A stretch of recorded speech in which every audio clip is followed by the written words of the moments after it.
Hello students, online शिक्षक की class में आपका स्वागत है। आज हम वर्कशीट नंबर 54 कर रहे हैं, डेटेड 5 सितंबर 2020 और ये क्लास 6 to 8 के लिए है। स्टूडेंट्स अपना नाम लिखेंगे और अपनी क्लास टीचर का नाम लिखेंगे। चलिए, जो हमें आज लेसन दिया गया है उसके बारे में हम पता करते हैं। बेंगलुरु में रहने वाली इशिता शर्मा ने 6 साल पहले अपशिष्ट शैली को अपनाया।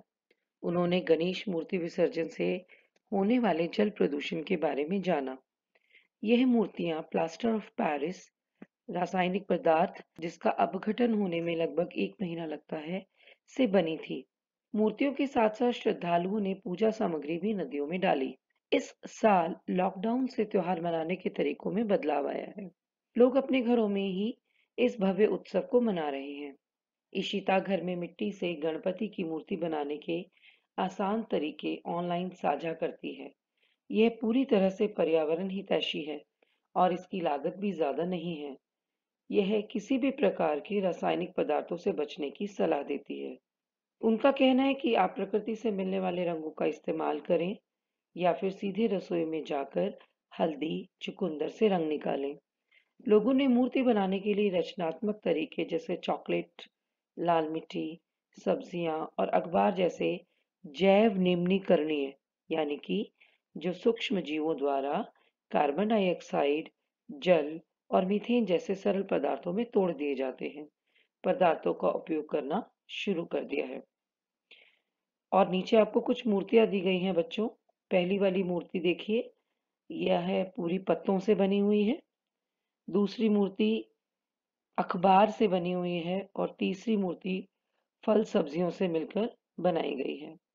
तो बेटा, जो आपने ये सब कुछ पढ़ा, इसको मैं थोड़ा आसान शब्दों में समझा देती हूँ कि जो इशिता है वह 6 साल पहले से उसने अपशिष्ट शैली को अपनाया। मतलब जो चीजें वेस्ट मटेरियल होती हैं, जो हमारे काम की नहीं होती, जैसे अखबार, पुरानी कॉपी किताब, टूटे हुए पत्ते, इन तरह की चीजों से अगर हम कुछ चीजें ऐसी बनाते हैं जो हमारे दोबारा काम आ जाती है, तो इसको अपशिष्ट शैली कहते हैं। अब इन्होंने किस चीज के लिए अपशिष्ट शैली अपनाई? उन्होंने गणेश मूर्ति विसर्जन में होने वाली जो मूर्तियां हैं वह ऐसे पदार्थों से बनाने की कोशिश की जो कि प्लास्टर ऑफ पेरिस की तरह अपघटित होने में ज्यादा टाइम नहीं लगाती, क्योंकि इसमें दिया गया है कि प्लास्टर ऑफ पेरिस ऐसा पदार्थ है जिसे कम से कम 1 महीना लगता है कि जब वो पानी में पूरी तरह घुल सके। तो ऐसे पदार्थ, रासायनिक पदार्थ पानी के लिए खतरा हो सकते हैं। नदियों में ये जल जीवन जो है हमारा के लिए खतरा बन सकता। तो इशिता ने ऐसे हमें तरीके ऑनलाइन साझा करती है हमारे साथ जो कि पर्यावरण हितैषी है। मतलब कि जो पर्यावरण को किसी प्रकार का नुकसान नहीं पहुंचाते। अब आप पूछेंगे कि ये पर्यावरण को कैसे नुकसान पहुंचाता है? तो जब हम कुछ ऐसे पदार्थों से बनी हुई, रासायनिक पदार्थों से बनी हुई मूर्तियां पानी में बहाते हैं या पूजा की बचे हुए अवशेष पानी में डाल देते हैं, तो वो पानी में जाकर अपघटित नहीं होते, यानी कि पानी में जाकर मिक्स नहीं होते, उसी में पड़े रहते हैं और जाकर वहां पर उसको प्रदूषित करते हैं। और पानी, सिर्फ पानी हमारे मानव जीवन के लिए पीने के काम नहीं आता। उसे पीने के लिए जीव जंतु वगैरह सभी लोग होते हैं जो वहां से नदियों से डायरेक्ट पानी पीते हैं। तो उनके लिए यह एक बहुत बड़ा खतरा बन जाती है। आपने इकोसिस्टम के बारे में तो पढ़ा ही होगा। इकोसिस्टम में सब लोग एक दूसरे के ऊपर डिपेंडेंट होते हैं। जब अगर मछलियां मरती हैं तो मछलियों पर डिपेंड रहने वाले जीव जंतु भी मरते हैं और इससे पूरी साइकिल हमारी खराब हो जाती है। तो इसीलिए ईशिता शर्मा ने ऐसी कोशिश की है कि जो हमारी मूर्तियां हैं वो ऐसे पदार्थों की बने जो कि पर्यावरण के लिए खतरा ना हो। उनके हिसाब से अगर हम कलर भी यूज करते हैं तो वो हल्दी, चुकंदर अर्थात प्राकृतिक रंगों का इस्तेमाल करना चाहिए।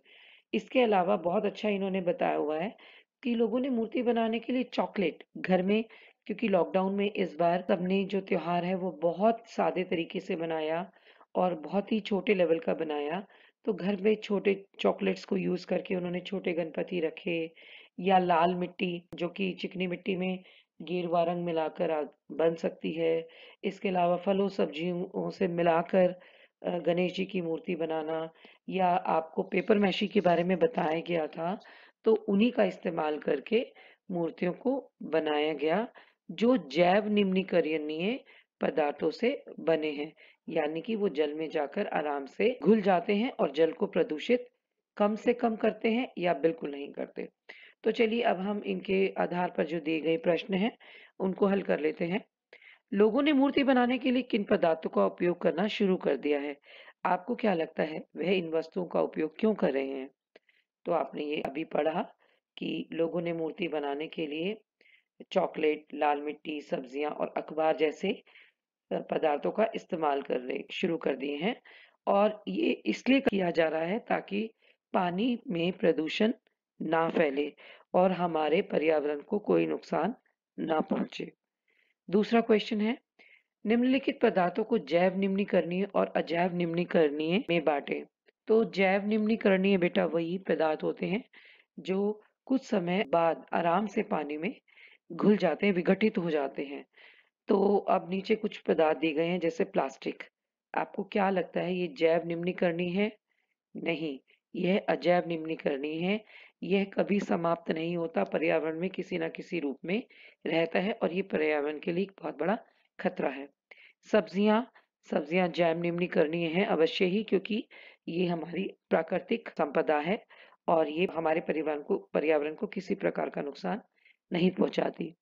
अखबार अखबार भी जैव निम्नीकरणीय पदार्थ है, क्योंकि यह आराम से पानी में या मिट्टी में या किसी भी उसमें घुल मिल जाता है, क्योंकि यह अखबार कागज से बनता है और कागज लकड़ी से बनता है। कांच अजैव निम्नीकरणीय है, क्योंकि यह पर्यावरण में हमेशा के लिए बना रहता है, कभी भी अपघटित नहीं होता।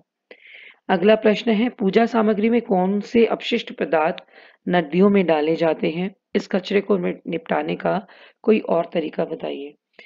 तो आप भली भांति जानते होंगे कि आप पूजा सामग्री में किस तरह की वस्तुएं प्रयोग में लाते हैं।